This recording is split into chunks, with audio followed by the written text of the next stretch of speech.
this is Stephanie Hansen, and you are listening to The Makers of Minnesota, where we're talking to cool people doing cool things. And today we have, I think it's safe to say, a mission-based business. We are talking with Susan Elwer, and she is the founder of Spoonful Apparel. Susan, thanks for being on the program. Thank you so much for having me. I came across your website, I think, from a woman that I have known that runs a company called Tandem Vintage. Oh, okay. And I don't know how I maybe was on her Instagram and then I saw yours, but I was interested in what you do because in my previous life, I owned a printing and direct mail company. And as part of that, over time, we were serving lots of businesses and customers, and they were saying they needed promotional products. So we started to get into the promotional product business, the t-shirt printing, coffee cups, that sort of thing. Yes. So when I saw your whole profile and how you guys do things and the mission-based way that you do it, I was very interested in that. So can you just give the listener a little bit of a breakdown about who you are and how you do it a little bit differently? Right. So Spoonful Apparel, we create primarily apparel, but we've been branching out into other products such as socks, mugs, stickers, hats, that type of thing. But our mission is to help end child hunger in the United States. And so how we do that is we donate 50% of our profits to organizations that are working to end childhood hunger. So locally, we give to Second Harvest Heartland and the Sheridan Story, but we have a localization strategy on our website. So if you're in California, the dollars go to an organization in California. So okay, let's just back up a second. Yeah. What did you do before starting Spoonful Apparel? I was an assistant in a preschool classroum. So, wow. So very different. Very different. And actually, I went to school for criminal justice. So very different from that, too. Actually, out of college, I ran a supervised visitation program through Hennepin County. Okay. So you have social justice in your background and social work, we'll just say. Yeah. Yep. So then... So I ran that program for a while, went into the corporate world, and then stayed home when I had my two daughters. And so when my youngest, Reese, was back in school, I decided I wanted to do something. And I love kids. So I thought, I'll get a job in the school system. And so I was an assistant in preschool classroom. In 2016, found out one of my kiddos in my classroom had gone the first half of the school year without a school lunch. And it broke my heart. Actually made me cry. I said, I'll make him a lunch until we can connect his family to the right services, which they were able to do. But I grew up on welfare in a single parent family. We relied on welfare for housing, clothing, medical, food, everything. Do you mind if I pick at that a little bit? Yeah. Were you in, where'd you grow up? St. Paul. Okay. And did you have a lot of brothers and sisters? Were you in a single parent household? Single parent household. I had two siblings, one half sister. So she was not in the house when I was growing up, but then I had a brother that was a year older than I am. Do you remember when you, became aware that you were on assistance?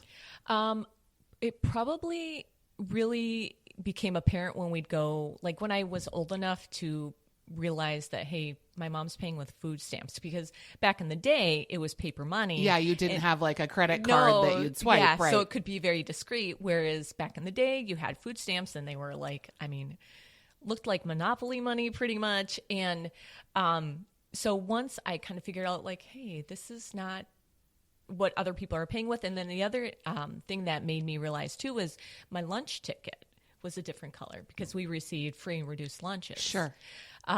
So, yeah, I would say probably like second grade, I kind of became aware of it. Do you remember feeling like different or othered or embarrassed, or was it just part of kind of your everyday life? I don't think anybody else really knew about it other than because we lived in a low income housing area too. So obviously there were similar families in our neighborhood. But once I got into school and my friends had, houses and two parents, it became more apparent. But I think it was I don't think I ever felt like I was lacking necessarily. You know, I couldn't take a cold lunch to school. I mean, Yep. that was like my biggest thing. Like my friends, they could have all these fun, you know, lunches that they could bring, but I was stuck with the hot lunch. Yep. So That's funny how that expresses itself, that hot lunch becomes, because you would think it would be the opposite. Like lunch would be like, oh, cold lunch. boring and stuff. But Yeah. no, they were bringing all these fun things. I'm like, oh, better cheddars. I want some of those, or, Sure. you know, whatever it was. But so, and I don't know that I was necessarily embarrassed, but just kind of, I knew that Aware. I was just aware that this was not typical. Where'd you go to high school? Como Park. Okay, so I say that because we're recording this in St. Paul and right at my home, actually. And so I feel like you're kind of a neighborhood gal. Yes. Was there someone, so now you're in high school, and did you automatically think you were going to go to college? Was there someone at high school that helped kind of make that an option for you and help you get there? Well, I knew early on that if I wanted to break this cycle of poverty and some like just family dysfunction in general, that I needed to go to school. And no one ever really talked to me about it. I just knew that's what I needed to do. Actually, it's kind of a funny story now, but when I told my mom that, hey, I'm going to go and apply to college, she's like, yeah, I don't think that's probably a good idea. You should just get a job. It will be fine. And I'm like, no, I think this is what I need to do. And I think from her, you know, I was angry at the time, probably when she As all young had that- teenage girls right, are with their exactly. mothers. We Yeah. hate them. Right. But looking back, I think she was coming from a place of like, well, a fear probably. Of like, course. how are you going to afford this? Yeah, and not wanting you to be disappointed. Right, exactly. So, yeah, I just knew that I needed to get a higher education. I'm always curious about that because when you are a kid that has a lot of obstacles stacked against you, I find it fascinating how some people are able to take those circumstances and, let's just use the horrible euphemism of pull yourself up by the bootstraps, kid. And some people are able to do that and other people aren't. And you want everyone to have that same opportunity. You want everyone to have that same ability. And some people do it and some people don't. And I just wonder, like, what is the thing that makes you think that at your young age and pursue that and get the people to help you to get you what you need? My dog just came around, so sorry if she's sniffing your lap. Versus other kids that don't ever get that help and maybe just stay in the silent majority. Right. I think for me, I'm pretty stubborn, so perhaps that helped. And I think too, my friend group was a big factor. You know, they came. Well, the majority of them came from a 2-parent household. They were going to go to school. Yep. So maybe it was just me wanting to be like Yeah. them and seeing that there are other options. But I do specifically remember, you know, knowing that the dysfunction that was in my family was not something that I needed to repeat. Yeah. So you go to college, you get into college. Like, when you got in, was your mom surprised, impressed, scared? You know, honestly, I don't know. I think she might have just been like, oh, okay. I Yeah, don't know like that it's there just was a a thing. lot. It wasn't a lot a fanfare associated with Yeah. it. I was so excited to leave, though. I went to Winona State, Yep. and it wasn't that far away. But for me, it was just like on my own, like, and just being responsible for myself. Yeah. You know, and starting over, that fresh start. My niece kind of had a troubled upbringing, and when she got into the University of Minnesota Duluth and we brought her up there and moved her into the dorms, like, I just remembered thinking for her, like, wow, this is your fresh start. Yes. Like, and she really just could blend in with all the other kids, and nobody had to know her financial status. Right. No one knows your history. Yeah. It's a fresh start. She wasn't labeled as, you know, anything from school, or nobody had known any situations with her mom. And Right. I really felt proud of her, and I can imagine what that felt like. Yeah, it was awesome. I loved it. I mean, I remember that day, you know, my mom actually didn't move me in. My sister did, and a friend. And I just remember waving goodbye in the parking lot. Yeah. I'm like, wow. And I wasn't like, to me now, I'd be like nervous, scared, the unknown. But back then it was just like, whew, bring it on. Yeah, I'm ready for what the world has to offer. Yes. So, okay, you're in school and you then are working in a preschool. You've had some kids. Tell me about how you decided to get into the apparel business. I have this idea, and I might be completely wrong, but that it was an accident. Yeah. So, well, really, so I am Christian, and I was sitting in church, and I had collected what I would consider like a list of inspiring messages based on podcasts, the messages at church, books I'd read, that kind of thing. And I just when you felt say like, collected them, did you type them up? Did you have them in a Pinterest page on a notebook? Okay. Yep, in my notebook. And I just felt like one day in church, God placed my heart, like, you need to start an apparel company. And can I ask you about that? Yeah. I'm going to pick at all these things. Yeah. So I am not, I'm a spiritual person, but not in a religious way necessarily. So are you saying that like you're sitting in church and you have your heart open and you're there to practice your belief in the Lord, and you literally like heard a voice, had a feeling? What do you mean by that? It was just a feeling. It was a feeling. And I even remembered, like doodling a t-shirt and just writing like a message on it. I just felt it was just like a feeling. It wasn't like he actually spoke to me. Yeah. But it was just like that feeling of contentment. Like, this is what I need to do. And at that point, it was just an idea. I certainly didn't think it would be what it is today. Sure. So I took that idea, nudged my husband in church, and I'm like, I'm going to start an apparel company. And he's like, where'd this come from? And the more I put it out there, the more, feedback we got from different people. And they're like, why not? Give it a try. What do you have to lose? And I am not a risk taker. I'm very much centered in like, it, not necessarily black and white. Definitely there's a lot of gray, but just like, is it safe? I can totally see that, particularly with your upbringing. Right. Like, you have to make choices that are going to be safe choices for you, for your family, because anything could happen. Yes. You lived in what I'm assuming is a certain amount of chaos, and you're trying to not replicate that. Yeah. I really resonate with that because I spend a lot of my life trying to create order just so that I don't have that chaotic feeling all the time. Right. Like, this is totally weird, but I make my bed every day. Like, simply because when I go into my bedroom, whether I'm going there to work or to sleep or to just hang out, that idea of that it's all pristine and it's all made and it's all ready feels calming to me. Exactly. And there's structure, right? Yes. I mean, there's a certain amount of comfort from structure. And when we started a company, my husband and I'm not the risk taker either. He was, and I was always the, ball and chain that was pulling him back and holding him back and saying, no, we can't do this unless we have proven factual statistics that we can make our money back. Mm-hmm. And so that had to be like you totally going against the grain of everything you knew. So. Very much so. So, had this idea. My husband has a lot of business experience. He actually was also a criminal justice major, but then left that pretty early on. And we just thought, let's put this idea out there. He's got a few contacts in the city too, and we sat down with them, and they're like, give it a shot. So we built a website. And at that time, actually, I'm not sure if you're aware of this, we were actually called Hands and Feet. Mm-hmm. And we rebranded just this last April of 2019. Okay. Why the rebrand? There was a disconnect as far as what we were doing and what our name was. People, quite frankly, thought they were a spa. They could get their manicure. Sounds like it, yeah.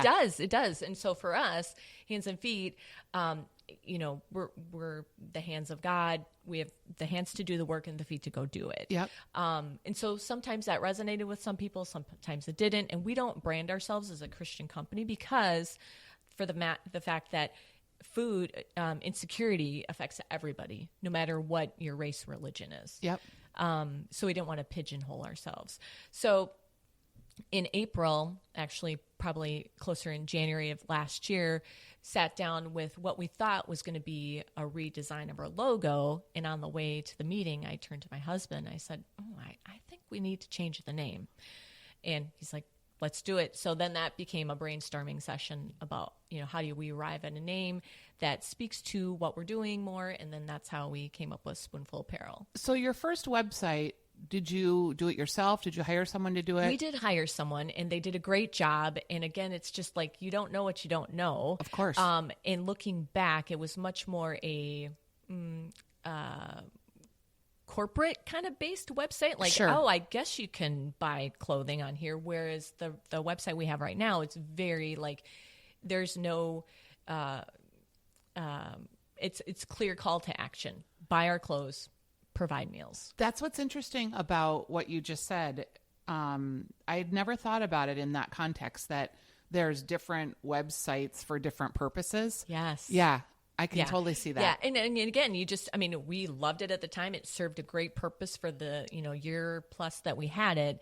But I think too, the more I'm in the business, the more I'm more okay with risks and kind of questioning maybe decisions that we'd made early on, and being okay like all with good pivoting. entrepreneurs. Yes, being able to pivot and kind of think outside of what maybe your idea was. So the general premise here is you take these slogans and you put them on shirts, and people buy these shirts. Did you always have a mindset to donate from the very beginning? Yes.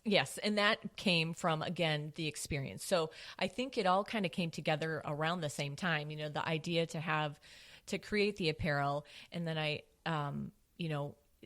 met the boy in my classroom. And again, it was based off of a podcast I'd listened to by Andy Stanley. And it's like, what breaks your heart? I had listened to that earlier in the year, and it basically says, look around you in your community, in your environment. What pulls on your heartstrings? What would you change if you could? And then that was one of the things that obviously resonated with me because of my personal experience. Mm-hmm. So you have these slogans. It's kind of interesting to be in the apparel business and the t-shirt business in particular. It's super competitive. Yes. Where are you going to order these shirts? They can come from all over the world. The quality, like, how did you quickly learn all those things you needed to know to get this set up? So the gentleman that Lens Solutions, they're the people that put our website together. He also then had some connections within the apparel printing industry.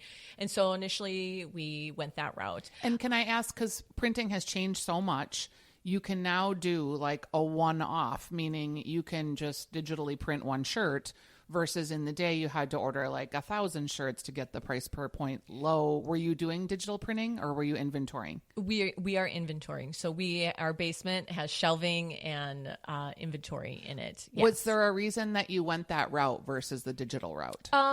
Again, that's kind of what was presented to us originally. Now, because I do different pop-up markets and that type of thing as well, not just selling on the website, I like to have an inventory. Sure.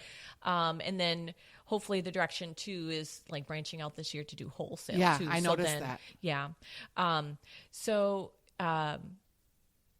It's just kind of, evolved from where we first started. When you have a t-shirt and let's say the t-shirt says like "You rock," okay? That's not something that you made up. That's not something that we can trace back to the original person that uttered the words, therefore they get that copyright. Do you run into issues with that with t-shirts and t-shirt design? Actually, all of the designs and the messages I've come up with. And I choose happiness was one of our first messages that we put on our sweatshirts and t-shirts. And how that came about was we had a friend, her grandfather was in hospice, and on his hospice room wall, he had a list of 7 things to like rules to live by. The first one was choose happiness. So it's just in those conversations, again, books I've read, messages in podcasts where I'm kind of just gathering these ideas. And then in that choose happiness, somebody probably uttered that. Like, I'm assuming there's other shirts that have that on right. it. Yeah. It's kind of, I think my main thing when I come up with messaging is to have it be a positive, inspirational, encouraging type message. But yeah, you're right. The words have been out there forever. So, and there's other products, but I think what sets us apart is obviously the give back. But as far as like giving credit. I mean, if there's a direct quote, like we did a partnership with a school counselor in the Hopkins School District, and we did a Mr. Rogers quote. So we then did put like that credit on the T-shirt itself. Right. Interesting. Yeah. I remember someone was talking about a Minnesota image, and it was on a stick.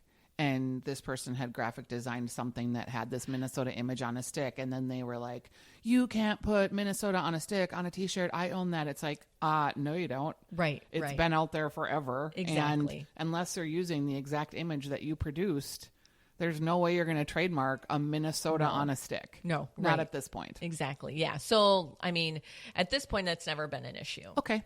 All right. So you figure out like, okay, we're going to inventory. We have this website. We have these slogans. This is feeling really good. Then how did you get people? Did you do pop-ups from the get-go? Because it's really hard to start an internet business and get traffic. Right. Yeah. So the Christmas season of 2017 was our first pop-up, and we did one at Ridgedale Center. And that was our very first one. And I don't think I would do it again in that particular fashion. We've done other pop-ups since then, but that was just like, let's just test. I mean, I feel like I'm still in that testing phase. I mean, just like, do the pop-up, see what the sales are, see what the traffic was, where are our people, finding our people. And then last 2018, I kind of spent tracking down the pop-ups that I would want to be a part of to help drive not only like brand awareness, but then traffic to the website as well. Because I wonder if, like, no offense against Ridgedale, but I don't know if you can just put up a pop-up in Ridgedale and resonate with the messaging of why you're doing this. You probably have to be in markets where that customer is very much interested in a give back business and how that works. Correct. Yeah. And, although, that day went okay, but yes, you're right. I mean, just being smarter about like, there are tons of markets out there in pop-ups, but more so than ever. Yes. But finding the ones that our people will be shopping. Yep. And again, too, we participated for the first time in the Minnesota Christmas market. There was one at the Nicollet Pavilion, and we also did the one in Brainerd. So obviously shoppers there, it's a curated selection of makers. Mitch, who is part of the organization, he's got, with Northern Glass, they have a give back as well too. So I feel like that our brands worked well, and that was a good fit for us as far as that market. So you are going to go to these markets, you're carrying inventory, you're working with the slogans. That's all got to feel really good. Let me ask you, so I have no idea. I can't remember when we sold a T-shirt, like what the profit margin on it was. Was it like, I don't know, 50% profit margin on apparel? I don't know. Let's just say it is. Yeah. So if you sell a T-shirt for $10 and your profit is $5, you give $2.50 of that to a food insecure situation or a charity. Mm-hmm. Why did you feel like, well, a normal business would take the 50% profit margin and put it in their pocket? Why did you feel like you could be successful with 25% less revenue than all those other companies? Right. Looking at other companies that have done the same thing. So Love Your Melon, Tom's. I mean, there are other give back companies that have done very well. And, when we did originally like kind of researching as far as like, are there other apparel companies that give back? And at the time, yes, there were, but there weren't that were giving 50%. Yeah, I was going to say that amount is a lot. So, we operate from a standpoint of abundance. Like there's enough to go around, just like food. There's enough food to go around. It's just getting it into the hands of the people that need it at the right time. So it's very much coming from that standpoint. So at this point, how many employees do you have? Is it just you and your husband still? Just me. My husband actually, he took the beginning of 2018 and worked with me and then went back to his consulting business. So it's just me. Wearing all the hats. Yes. And so let's just talk about maker markets for a second. We're just coming off of a very robust maker holiday season. Most of the makers I worked with, I actually recorded a ton of episodes and then took like 4 weeks off myself because I knew none of my makers would be able to do anything. Just December is like November, December is like so swamped. Crazy. Yeah. Do you feel like we're at a maker saturation point or that a market saturation point? Not so much maker, possibly market. Yeah. Even when I did markets throughout December, you know, I would have customers say, "Oh, this is the third one I've been to this weekend," and they all had positive things to say about it. But I also think there's that novelty of it. Like if you can go to a market any day of the week, you know, or on the weekends, what's the novelty of getting out of the house and going? I mean, I think there's something to be said for the scarcity model. Like, hey, we're only going to be here X, Y, and Z. I think you may be aware too, but we're also on Fox Run Mobile Market. Yep. And Tia and her company. So, you know, the model of like, and just you can't be everywhere. If you're listening, we podcasted with them probably about 8 episodes ago, maybe 10. And that is a mobile truck that has 12 to 13 makers inside the truck, and they operate like their own storefront. Yes. Yeah. Yeah, you can't be everywhere. What's interesting too is I was that shopper. Like I would go when I was on weekends after I would get off the radio show, and we would go and my husband and I would shop. And one Saturday we went to 5 markets at all breweries. Wow. And I like was the driver, and it was our designated date day, and that's what we did. He loved going to the breweries. I loved the shopping. But you can only buy so many things, you know, by the time it's all said and done.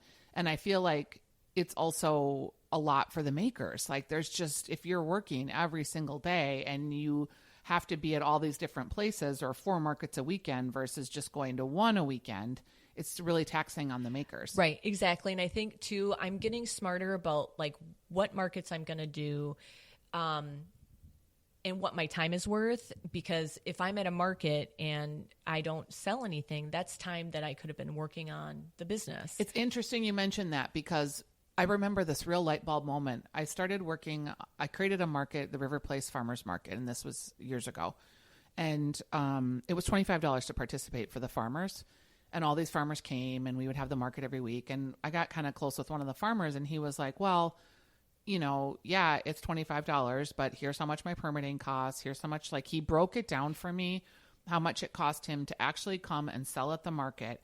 And there were just such skinny margins on that. Yes. And as the market manager, I was like, well, you can come to my market and sell for like $25. It's like, nothing. why wouldn't you? Yeah.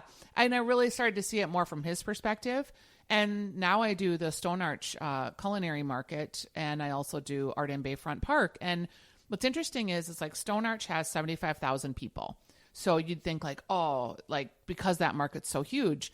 Well, what happens is because it's so huge, there's a lot of looky-loos, there's a lot of shoppers. Yes. So their ability to engage with customers is a little bit less because they're so busy. Right, right. However, that same customer or that same product, let's just use a salsa product in Duluth, because they don't have access to makers' products up there and there's not as much of a robust marketplace, that same salsa guy will probably make the same amount of money at both markets, and the Duluth market only reaches 15,000 people. Right. But he can really engage with those people, and they'll buy multiple jars, and you know, because they know like they're not just going to turn the corner and there'll be another market there. Right. Exactly. And I think too, to that point, being able to engage with your customers or potential customers, especially for us, you know, they might walk by and say, oh, it's t-shirts, sweatshirts, but until they realize that there's a mission behind it, that's when, you know, the magic happens. Yeah. And it's probably hard to explain that when someone's walking by, because, you know, the Minnesota thing where they walk about a foot in front of your table, look, they don't want to engage. Don't want to look you in the eye because you're going to talk to them.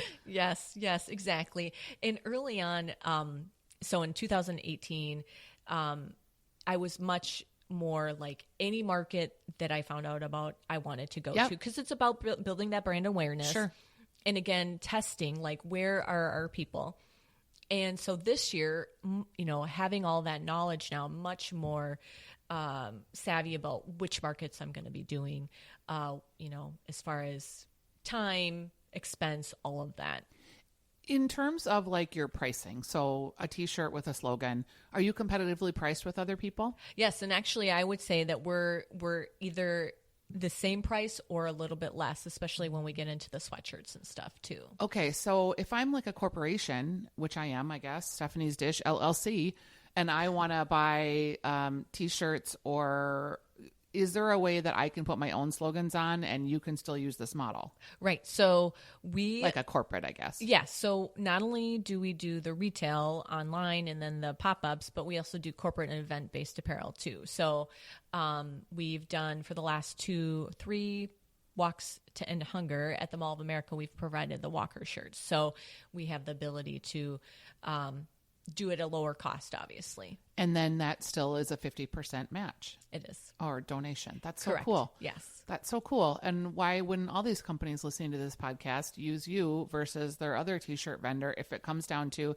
usually things come down to cost, right, service, or whatever give back model that you feel good about. Like right. If you can get cost and give back, and I just will assume you have good service.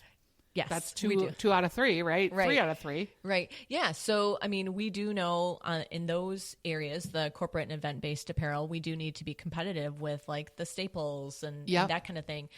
So we're not marking up just so that we can give back. I mean, we're pretty price competitive. Yeah. And then what you said that I love is that you come from a scarcity model. So let's say on that purchase, you're only making $2 a shirt.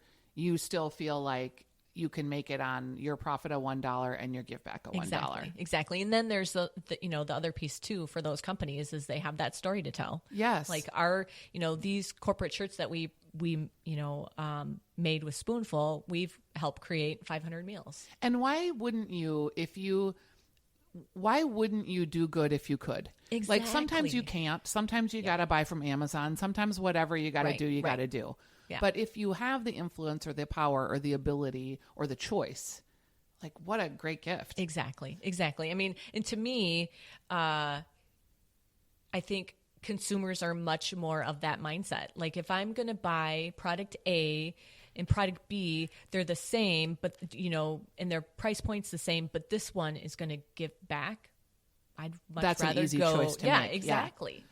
It seems like a no-brainer. It's spoonfulapparel.com. You mentioned that you're getting into coffee cups and some of the other things.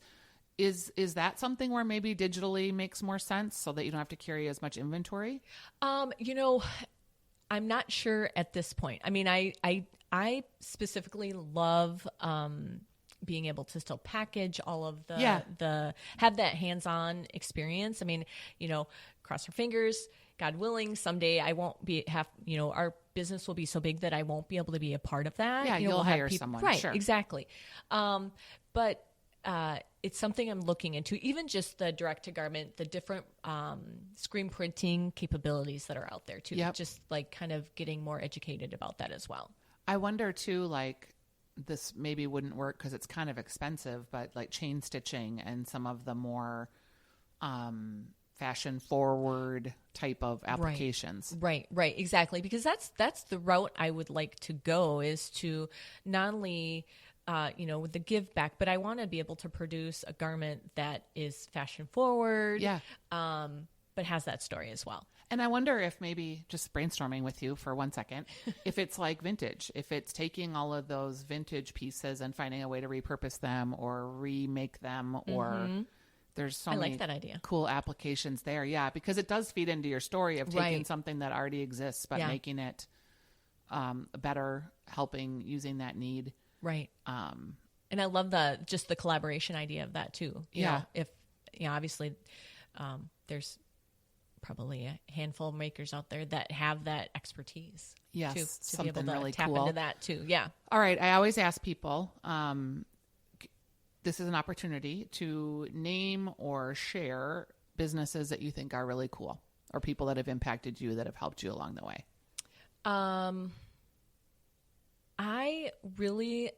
Another one of them, all the makers on the truck, I love. Yes, and that's Fox Run Mobile. Fox Run Mobile Market. But Lauren from Essence One, love her. She's Lauren Van Scoy. We've interviewed her also on this podcast about a year ago. Right. So I actually first met her in 2017. I was actually invited to be a part of Rose and Loon at the Rosedale Mall. So we met there. Love her. Love working with her. Don't you think that like somebody like her, she made such an impression on me too.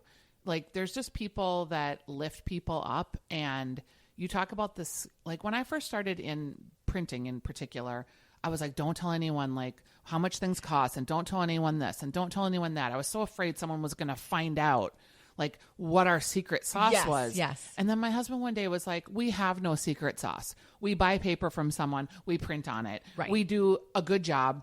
Maybe there's people that do better. Maybe there's people that do worse, and we have a price point attached, and we have to be competitively priced. That's Right. all that we're That's doing it. here. Yeah. Mm-hmm. Like, you're not doing something that's so revolutionary that you can't talk to someone in your same industry Right. and share, or, you know, be more open and come from that abundant mindset. Right, exactly. And I really feel like the makers that I've met have that same mindset. Like, they're willing to collaborate, willing to just like be a sounding board. And I think it's a mindset of collaboration over competition. Yeah. Because I don't know, I just feel like the world's just better that way. Yes. Like, it doesn't have to be a competition. I mean, you know, like brands can compete, but still both profit, right? I wished I would have learned that sooner. I think I didn't learn that until, as both a woman too, also like, because I think women are super competitive with other women. Yeah. And, you know, we say we're collaborative, and we are more collaborative than men just generally, but I still didn't always feel like I was living my truth and walking my talk. I was saying it, but then behind the scenes, I was still having all these jealousy and competitive feelings. It's so hard with like Instagram and all the social media out there, because you think people are killing it, you know, as far as like their sales and stuff. But, you know, and oftentimes they are. But I think too, there's like that piece of like being human and knowing that we all have the same struggles. We all have the same doubts. And there's some days you're like, oh my gosh, what the heck am I doing? Like, I need to stop, you know, like, we're not going to be successful. But then, you know, you have those conversations with other makers, and they're like, I have those same thoughts too. You just have to push through it. Yeah. And even like, you know, how much are you paying for your website development? How much are you paying for your this and that? Like, it's really varied what people pay for different things. And just getting like some benchmarking, I was always like, whoa, that's crazy. We don't pay nearly as much as you do. You know, maybe you could do this and get a better deal. Right. Or and those credit card connections. Processing is another one. Like, that is super subjective. Yes. And whether you're going to get a bank to give you a loan and what you need. And so I think collaboration, if you can truly do it in the spirit with which it's intended and have that within yourself. Yes. Yeah, exactly. What do you see moving forward in the next like year? Like, you mentioned you want to do wholesale. Like, what does that mean? You want to have, I call it Pagina, which is actually patina. Like a place like that, sell your products, or Yes. I like you, those kind of relationships. Yeah. So finding those, you know, again, it's just me, so I don't want to grow too fast too soon. But then, you know, doing the legwork and finding out like what are a handful of stores that we would like to have our things in. And then also too is like really focusing on the marketing piece, and because nobody knows your story. Right. Exactly. So, I mean, I need to work on that. Like, how do I reach more people? And even though we've made sales in 27 different states, I want the brand awareness to be kind of global. That's an interesting thought, because do you tackle that? Like, do you get public awareness here? And then does that beget, like, how do you start that? Do you start just in Minnesota and you get really comfortable with what we have to offer here and then start to expand and expand and expand? I don't know, because you don't have enough money to be a global player at this point. Exactly. But for us, it's for me. So I did this series, 12 Days of Style, on our Instagram. And so I reached out to 12 different individuals. I said, hey, can I send you a t-shirt? And you'll take a few pictures of yourself wearing it, and then a blurb about like what your business is. So like kind of cross promoting, but in a kind of like free sense. Yeah. So we had a lot of really good, feedback from that. So it's just finding, even if it's, you know, reaching out to a few individuals, like influencers, micro influencers in other states, and just trying to build it slowly that way too. Yep. I don't know really what the right formula is. And but when you get there, because that's the other thing too, I just met with another guy who's working and he's got an actual food product, but he's like, I need to expand my reach, but I also feel like I should hire someone. And I don't know, like, do I hire a PR company for $4,000 a month? Or do I use that $4,000 a month to hire somebody, which then frees me up to do more of the PR myself? Exactly. I suppose those are the questions you're thinking about. Yeah. If you had to make that choice today, which way would you lean? Between hiring somebody or putting the money into PR? Oh gosh, I would probably hire somebody. Yeah, because I feel like then there's still that sense of keeping it kind of in-house. Yeah. You do have a really good story. Thank you. And I'm pleased that you are deciding to share it with me. So hopefully we can share it with others. If people want to contact you about t-shirts and working with you or just purchase t-shirts, obviously spoonfulapparel.com. But is there any other way that you want them to see your work, or is that? Yeah, so we're on Instagram and Facebook as well at Spoonful Apparel. If you want to reach out about wholesale or connecting, collaborating, shoot me an email. It's just Susan at spoonfulapparel.com. All right. I love it. Thanks for being on the program. Thank you so much.